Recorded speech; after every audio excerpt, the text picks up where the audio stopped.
আসসালামু আলাইকুম রহমতুল্লাহ বরাকাতু। ইতমিনান পরিচালক কর্মশালায় আপনি কেন অংশগ্রহণ করবেন?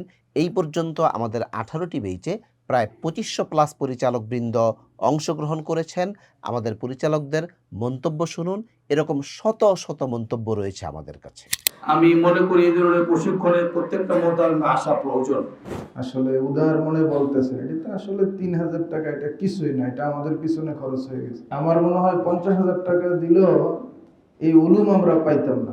আসলে পরিচালক কাকে বলে, পরিচালকের কাজ কি, এই বিষয়ে এই প্রশিক্ষণে না আসলে বুঝেই আসতো না। আমি যেরকম ধারণা করেছি সেরকম উত্তম জায়গায় এখানে আসছি, কিন্তু আমি যখন এখান থেকে আজকে যাচ্ছি আমার কাছে মনে হইতেছে এতদিন নামাজ পড়ার যা পড়াইছি কিছুই হয় না। আল্লাহর দরবারে লাখো কোটি শুকর ও সুজুদ। তো হুজুরের আলোচনা সকাল থেকে শুনে আলহামদুলিল্লাহ আমার কাছে মনে হয়েছে যে আমার ক্লান্তি দূর হয়ে গেছে। আলহামদুলিল্লাহ। যে মাদ্রাসা পরিচালনার ক্ষেত্রে যেই পরিমাণ কমতি, পাই টু পাই হাতে কলমে যেভাবে হুজুর বুঝিয়ে দিচ্ছেন, শুকরিয়া, আলহামদুলিল্লাহ।